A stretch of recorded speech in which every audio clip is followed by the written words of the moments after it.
Hello दोस्तों, कैसे हैं आप लोग। आशा करता हूँ आप लोग अच्छे होंगे। तो आज है 31 जुलाई। तो चलिए आज का देखते हैं करंट अफेयर। तो जो लोग चैनल पर नए हों वो प्लीज़ चैनल को सब्सक्राइब कर लीजिए, बेल आइकन भी प्रेस कर लीजिए एवं शेयर भी कर दीजिए। तो करंट अफेयर के साथ साथ स्टैटिक जीके भी दिया गया है और प्रत्येक प्रश्न की विस्तार पूर्वक व्याख्या की गई है। तो जो लोग नोट्स बनाना चाहें वो लोग नोट्स भी बना सकते हैं। तो चलिए ज़्यादा समय न गंवाते हुए चलते हैं प्रश्न की तरफ। तो पहला प्रश्न है आपका, प्रतिवर्ष अंतर्राष्ट्रीय बाघ दिवस कब मनाया जाता है। प्रतिवर्ष अंतर्राष्ट्रीय बाघ दिवस कब मनाया जाता है। 28 अगस्त, 28 जुलाई, 29 जून, 29 जुलाई। इसका सही आंसर होगा 29 जुलाई। 29 जुलाई को प्रतिवर्ष बाघ दिवस मनाया जाता है। इस वर्ष जो बाघ दिवस मनाया गया है वो कौन से नंबर का मनाया गया है, तो 11वें नंबर का मनाया गया है। बात करें अगर सेंट पीटर्सबर्ग का संबंध किससे है, तो सेंट पीटर्सबर्ग का संबंध बाघों के संरक्षण से है। प्रोजेक्ट टाइगर कब लॉन्च हुआ, तो 1973 में लॉन्च हुआ। भारत में इस समय कुल कितने टाइगर रिजर्व हैं, तो कुल 52 टाइगर रिजर्व हैं। बात करें अगर प्रोजेक्ट एलिफेंट कब लॉन्च हुआ, तो प्रोजेक्ट एलिफेंट 1992 में लॉन्च हुआ। और T/2 अवार्ड किस टाइगर रिजर्व को दिया गया, तो ये दिया गया पीलीभीत टाइगर रिजर्व, जो कि कहाँ पड़ता है, उत्तर प्रदेश में। चलिए कुछ वन्य अधिनियम दिए गए हैं उसके बारे में बात कर लेते हैं। तो जैसे वन्य जीव अधिनियम कब आया, 1972 में। आपदा प्रबंधन अधिनियम 2005 में। उपभोक्ता संरक्षण अधिनियम 2019 में और लागू कब हुआ, 2020 में। शिक्षा का अधिकार अधिनियम कब आया, 2009 में, लेकिन लागू कब हुआ, 2010 में। सूचना का अधिकार अधिनियम 2005 में आया। और पर्यावरण संरक्षण अधिनियम कब आया, 1986 में। और सेबी अधिनियम 1992 में। चलिए चलते हैं अब अगले प्रश्न की तरफ। अगला प्रश्न है, बीते दिनों चर्चा रहे नंदू नाटेकर का संबंध किस खेल से है। नंदू नाटेकर का संबंध किस खेल से है, फुटबॉल से, वॉलीबॉल, क्रिकेट या बैडमिंटन। तो इसका संबंध है इनका बैडमिंटन। इसका सही आंसर क्या होगा, बैडमिंटन। बैडमिंटन से संबंध नंदू नाटेकर जी का है। चलिए, नंदू नाटेकर का निधन 80 वर्ष की उम्र में हो गया। ये 1956 में अंतर्राष्ट्रीय प्रतियोगिता में पहले जीतने वाले भारतीय बने थे। 1961 में पहले अर्जुन पुरस्कार प्राप्तकर्ता कौन है, नंदू नाटेकर जी। और the race of my life किसकी आत्मकथा है, तो ये है मिल्खा सिंह की। चेतन चौहान का संबंध किस राज्य की मंत्रिपरिषद से है, तो ये है उत्तर प्रदेश। किस स्टेडियम का नाम परिवर्तित करके बलबीर सिंह सीनियर के नाम पर रख दिया गया है, तो है मोहाली स्टेडियम। कहाँ पड़ता है, पंजाब में। मैराडोना का संबंध किस खेल से है, ये है फुटबॉल। तो मैराडोना किस देश की हैं, वो है अर्जेंटीना की। चुन्नी गोस्वामी का संबंध किस खेल से है, तो इनका संबंध है क्रिकेट और फुटबॉल दोनों से। चंद्रा नायडू का संबंध किस खेल से है, तो चंद्रा नायडू का संबंध क्रिकेट से है। ये पहली महिला कमेंटेटर भी हैं। और बात करें बिरसा मुंडा स्टेडियम कहाँ स्थित है, तो यह स्थित है राउरकेला में। कहाँ पड़ता है राउरकेला, ये पड़ता है ओडिशा में। चलिए चलते हैं अगले प्रश्न की तरफ। अगला प्रश्न है, 29 जुलाई 2021 को किस राज्य सरकार ने मिशन निर्यातक बनो शुरू किया है। उत्तर प्रदेश, झारखंड, हिमाचल प्रदेश, राजस्थान। इसका सही आंसर होगा आपका राजस्थान। राजस्थान सरकार ने मिशन निर्यातक बनो अभियान शुरू किया है। मेडिकल डिवाइस पार्क और भारत का पहला जेंडर पार्क कहाँ खोला गया, ये खोला गया है केरल में। बात करें चिरंजीवी योजना और मुख्यमंत्री किसान मित्र योजना, ये किसके द्वारा शुरू किया गया है? तो ये राजस्थान सरकार के द्वारा शुरू किया गया है। बात करें वैदिक शिक्षा और संस्कार बोर्ड का गठन किस राज्य सरकार द्वारा किया जाएगा? यह किया जाएगा राजस्थान सरकार के द्वारा। भारत का पहला कृषि आधारित सौर ऊर्जा संयंत्र कहाँ स्थापित किया जाएगा? यह भी किया जाएगा जयपुर राजस्थान में। बात करें देवारण्य योजना का संबंध किस खेल से है, किस राज्य से है? तो यह देवारण्य योजना मध्य प्रदेश से है। और जैव ईंधन नीति को लागू करने वाला देश का पहला राज्य कौन सा है? वो भी है राजस्थान। तो चलिए चलते हैं अगले प्रश्न की तरफ।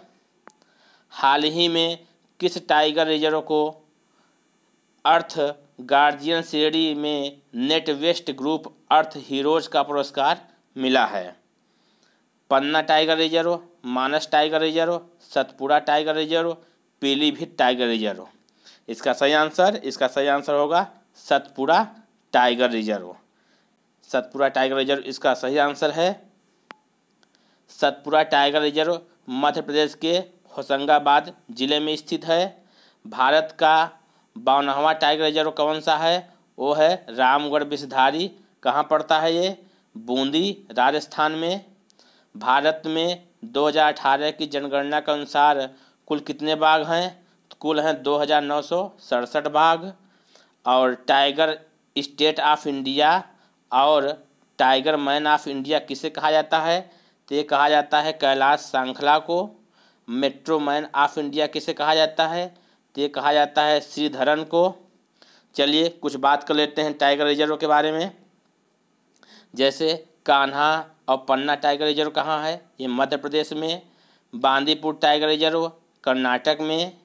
पलामू टाइगर रिजर्व झारखंड में। सिमलीपाल टाइगर रिजर्व ओडिशा में। बुक्सा टाइगर रिजर्व पश्चिम बंगाल में। पाक्के टाइगर रिजर्व अरुणाचल प्रदेश में हैं। बात करें नागार्जुन सागर श्रीशैलम, ये कहाँ है? ये है आंध्र प्रदेश और तेलंगाना के सीमा पर स्थित है।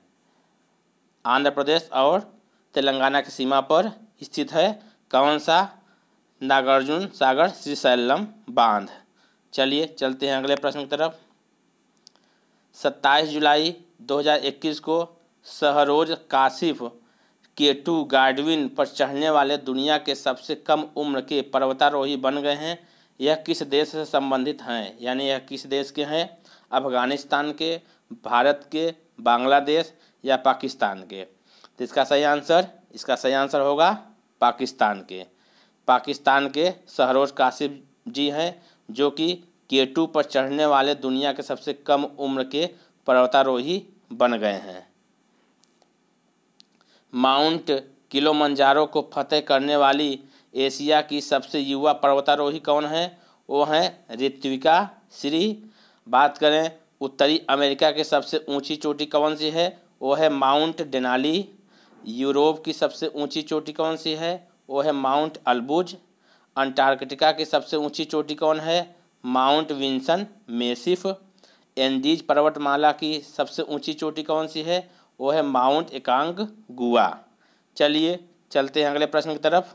तो जो लोग चैनल को सब्सक्राइब न किए हों वो लोग प्लीज़ चैनल को सब्सक्राइब कर लीजिए एवं बेल आइकन भी प्रेस कर लीजिए और कुछ लोगों के पास भी शेयर करिए। ये आप लोगों से हमारी विनम्र निवेदन है। चलिए चलते हैं अगले प्रश्न की तरफ। 27 जुलाई 2021 को खादी ग्रामोद्योग आयोग किसके सहयोग से राजस्थान के जैसलमेर में प्रोजेक्ट बांड लॉन्च किया है? राजस्थान पुलिस द्वारा, ITBP द्वारा, असम राइफल्स द्वारा या BSF द्वारा? तो इसका सही आंसर होगा BSF के द्वारा खादी और ग्रामोद्योग आयोग प्रोजेक्ट लॉन्च किया गया है। कहाँ? राजस्थान के जैसलमेर में।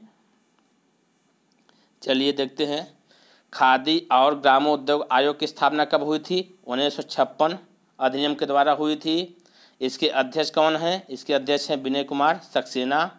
किस मंत्रालय के अंतर्गत आता है ये आता है सूक्ष्म लघु एवं मध्यम मंत्रालय के अंतर्गत। BSF की स्थापना कब हुई थी? 1965 में हुई थी। बात करें हाल ही में बांस औद्योगिक पार्क की आधारशिला कहाँ रखी गई है? यह रखी गई है असम में। और राष्ट्रीय बांस मिशन कब लॉन्च किया गया? यह लॉन्च किया गया 2006 में। ऑपरेशन शरद हवा का संचालन कौन करता है? तो यह करता है बीएसएफ के द्वारा। भाभा एटॉमिक रिसर्च सेंटर कहाँ स्थित है? यह स्थित है ट्राम्बे, महाराष्ट्र में। चलिए चलते हैं अगले प्रश्न की तरफ। अगला प्रश्न है आपका, हाल ही में किस राज्य विधानसभा ने राज्य में अपना पहला खेल विश्वविद्यालय स्थापित करने के लिए एक विधेयक पारित किया है? यानी वह अपने राज्य में ही पहला खेल विश्वविद्यालय बनाने जा रहा है। तो कौन सा राज्य है? आंध्र प्रदेश, मध्य प्रदेश, छत्तीसगढ़ या बिहार? तो इसका सही आंसर होगा आपका बिहार। बिहार वह राज्य है जो अपने पहला खेल विश्वविद्यालय वहाँ स्थापित किया जा रहा है। यह राज्य विधानसभा द्वारा विधेयक इसको पारित कर दिया गया है। बिहार के राजगीर में पहला खेल विश्वविद्यालय स्थापित किया जाएगा। राष्ट्रीय खेल विश्वविद्यालय कहाँ स्थापित किया गया है? मणिपुर में। बात करें 12,000 हार्स पावर का इंजन कहाँ तैयार किया गया? बिहार में। किस कंपनी के द्वारा? तो उसका नाम है अल्ट्रासॉम कंपनी। यह कंपनी कहाँ की है? यह कंपनी है फ्रांस की। यानी फ्रांस के सहयोग से 12,000 हार्स पावर का इंजन तैयार किया गया है बिहार में। बात करें अगले टॉपिक पर, तो स्वामी विवेकानंद योग विश्वविद्यालय कहाँ स्थापित किया गया है? यह किया गया है लॉस एंजलिस में। कहाँ पड़ता है? यूएसए में। खेल को उद्योग का दर्जा देने वाला कौन सा राज्य है? वह राज्य है मिजोरम। और भारत में सर्वाधिक जनसंख्या घनत्व वाला राज्य कौन सा है? वह है बिहार। चलिए चलते हैं अगले प्रश्न की तरफ। जुलाई 2021 में शंघाई सहयोग संगठन के रक्षा मंत्रियों की बैठक कहाँ आयोजित हुई? दुशांबे तजाकिस्तान, नई दिल्ली भारत, बीजिंग चीन, लाहौर पाकिस्तान। तो इसका सही आंसर क्या होगा? इसका सही आंसर होगा दुशांबे तजाकिस्तान। इसका सही आंसर क्या होगा? दुशांबे तजाकिस्तान में शंघाई सहयोग संगठन के रक्षा मंत्रियों की बैठक हुई। शंघाई सहयोग की स्थापना कब हुई थी? यह हुई थी 1996 में। उस समय क्या नाम था इसका? शंघाई 5। लेकिन फिर 2001 में इसका शंघाई सहयोग संगठन हो गया। सन 2017 में दो देश और शामिल हुए। कौन कौन? भारत और पाकिस्तान। शंघाई सहयोग संगठन का मुख्यालय कहाँ है? यह है बीजिंग चीन में। और शंघाई सहयोग में कुल कितने देश शामिल हैं? तो कुल 8 देश। कौन कौन?